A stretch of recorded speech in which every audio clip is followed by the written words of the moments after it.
안녕하십니까. 스마트푸드 네트워크스의 양용석 CLO라고 합니다. 제가 오늘 함께 나눌 이야기는 오프라인 매장의 디지털 트랜스포메이션과 물류 데이터의 역할입니다. 제가 되게 감사하게도 2019년도에 시애틀에 있는 아마존 고에 갈 수 있는 경험을 얻게 됐어요. 그 당시에 아마존 고는 굉장히 큰 화두를 끌어왔다가 제가 19년 6월에 갔을 때 기준으로 13개 점포가 오픈이 된 상태였습니다. 화두가 됐던 것은 그거죠. 이제 아무것도 결제하지 않고 들어갔다가 나오면은 물건을 살 수 있다. 어떻게 그게 가능할 것인가를 직접 체험해보고 싶기도 했고, 또 그런 기회가 와서 직접 가서 해봤더니, 우선은 아마존고에 들어갈 수 있는 첫 번째 방법은 바로 어플리케이션이에요. 어플리케이션을 다운받아서 저의 결제 정보와 개인적인 정보를 입력을 하고, 나면은 이제 저희 어플리케이션 하나의 QR코드라고 이제 보이시는 바코드가 생성이 됩니다.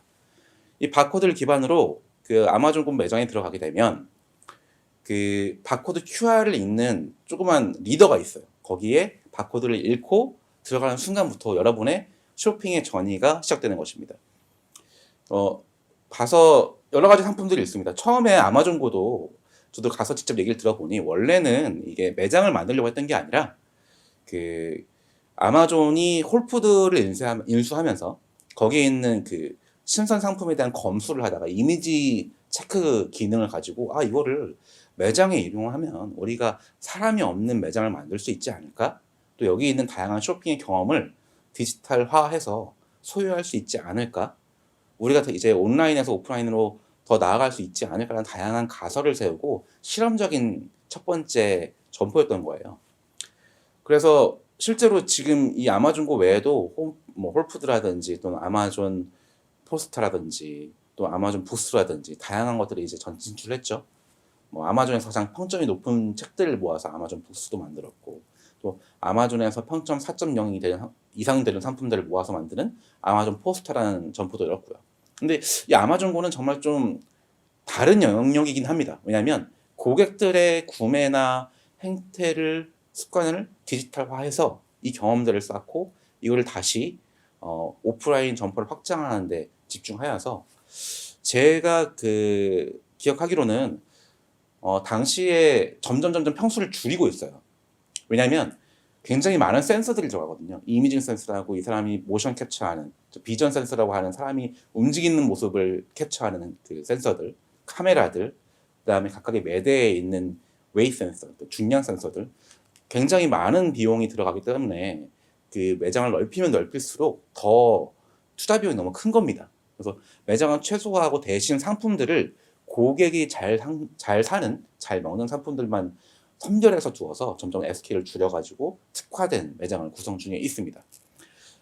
그래서 이 아까 말씀드린 것처럼 바코드를 읽고 들어가게 되면 그때부터는 저는 하나의 자동차처럼 그 지역을 다닐 때마다 카메라와 모든 것들의 감시를 받게 되는 거죠. 근데 실제로 이 오퍼레이션이 어떻게 이루어지냐? 제가 들어갔을 때 천장에 이런 카메라들이 쭉 둘러싸여 있습니다. 그리고 카메라들은 제가 움직이는 모습 하나하나에 대해서 어떻게 구매할 것인가를 예측하기도 해요. 제가 실제로 구매를 해볼 때 어떻게 되냐면 당시에 우유가 있었어요. 우유 앞에 있는 상품에 제가 손을 끄치니까 손을 밀었을 때, 리칭했을 때 이 상품을 구매할 확률에 대해서 이미 계산을 하고 있고요. 상품을 딱 구매하게 되면 구매한 상태에서 이 매대에 있는 그 우유가 놓아져 있던 선반에 그 중량 센서가 있습니다. 그래서 중량 센서가 우유가 빠졌네? 라고 인지를 해가지고 천장에 있는 이미지 센서와 바닥에 선반에 있는 이 셀프에 있는 중량 센서가 이 사람이 구매를 확정할 확률이 몇 프로 이상이요라는 정보를 주고 그 정보의 변화가 없이 나가면은 구매 확정이 나는 거예요. 즉, 이 사람은 이 상품을 구매한 거죠. 근데 제가 또 이게 아마존고에 직접 구매를 하러 간 건 아니고요. 이게 어떻게 일어나는지 궁금해서 간 거니까 여러 가지 테스트를 해봤습니다. 실제로 제가 피킹을 하고, 그러니까 아까 말씀드린 것처럼 손을 뽑아서 상품을 집고 집은 상품을 가지고 남을 줘봤어요. 그래서 자, 이건 과연 어떻게 될까? 이 사람이 아마존고에서 이 시스템은 나한테 구매를 요청할 것인가? 이 사람한테 구매를 요청할 것인가?를 테스트 해봤는데 통상적으로 이 아마존고를 나와서 구매를 하게 되면 한 5분에서 10분 뒤에 구매 확정 이제 그 정보가 저한테 날라옵니다. 그리고 제 주변 사람들은 전부 다 구매 확정 정보가 5분에서 10분, 좀 길면 한 1시간 정도 뒤에 오게 됐어요. 근데 저는 당일날 안 오는 거예요. 이게 놓쳤나? 했는데 다음날 구매 확정 정보가 왔는데 그 구매 확정 정보에서 저희가 구매했던 상품의 정보와 그 제가 피킹했던 그 상품 정보가 분리돼서 그 상품은 그 사람한테 청구됐더라고요. 이게 어떻게 가능하지? 어떻게 했길래 이런 것들을 체크할 수 있을까? 해서 봤더니 첫 번째 제가 말씀드린 것처럼 제가 손을 뻗었을 때, 손을 뻗고 집었을 때는 이 사람의 구매 확정 확률이 90%인 거예요. 근데 이 사람이 다음에 행동이 이 구매 확정에 영향을 준다. 즉 제가 뽑아서 했던 우유를 제 옆 사람한테 줬을 때 이 사람이 구매를 하는 것이 맞을까 안 맞을까 2차 확정이 있는 거죠. 1차 확정은 이 사람의 행동이 변함이 없을 경우에는 구매를 바로 그동안 쌓아왔던 데이터를 기반으로 머신러닝을 해서 이 사람은 구매 확정한 게 맞아요 라고 하고 구매를 결제를 이 사람한테 청구합니다. 근데 아까 말씀드린 나머지 10%의 이레귤러, 이상적인, 그러니까 정상적이지 않은 행동이 발생했을 때는 사람이 검수를 하더라고요, 아직은. 근데 그럼에도 불구하고 이런 데이터가 쌓이고 있기 때문에 언젠가는 그런 것마저도 대응할 수 있을 것이다 라는 게 그들의 생각이고요. 근데 사실 제가 한 행위는 미국에서는 일반적이지 않은 행위죠, 보통. 왜냐하면 본인들이 먹을 걸 본인들이 고르고 결제를 하기 때문에 저희처럼 한국적인 정서가 내가 살게 해서 사고 옆에 놓고 이런 행위는 뭐 흔한 행위는 아니니까. 근데 이런 모든 것들이 데이터로 쌓이고 있어서 결론적으로는 언젠가는 그런 것들이 이루어지지 않을까 싶습니다. 여기 보시면은 아까 말씀드렸던 IoT 센서라고 위에 천장에 붙어 있죠.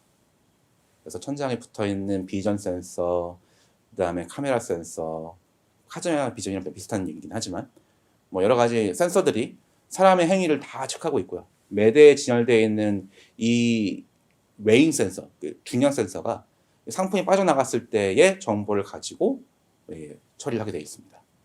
지금 보면은 SKU는 상품 수를 말하는데 한 1,500개 정도 있죠. 점점 신선 조리와 냉장 냉동의 그 퍼센테이지가 올라가고 있다고 하더라고요.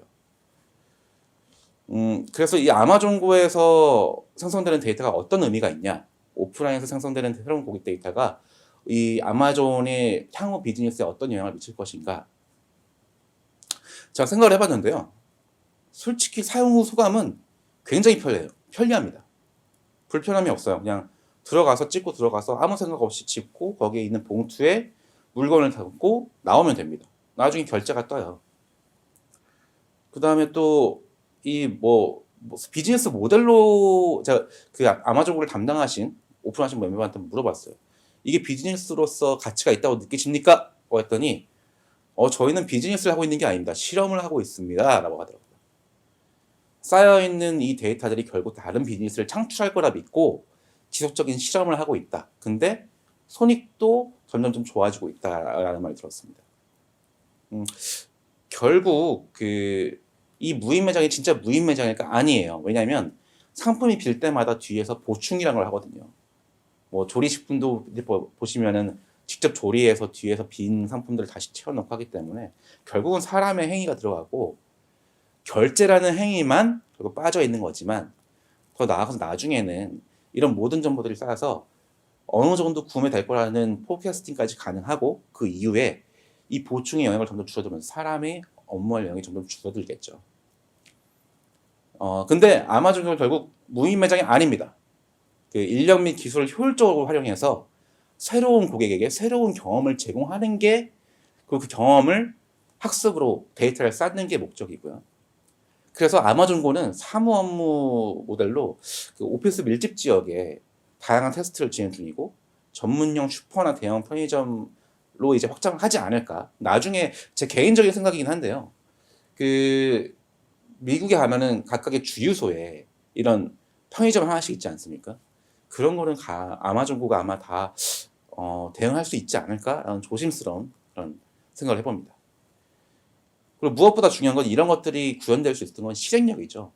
왜냐하면 굉장히 많은 데이터들이 쌓이고 노력 굉장히 많은 그 디지털의 화가 됨에 따라서 돈도 투자도 엄청나게 들고요. 또 여기에 대한 설계도 사실 쉽지 않습니다. 그럼에도 불구하고 아마존은 실험이라는 정신 하에 이 아마존으로 운영했고 지금 벌써 13개 점포.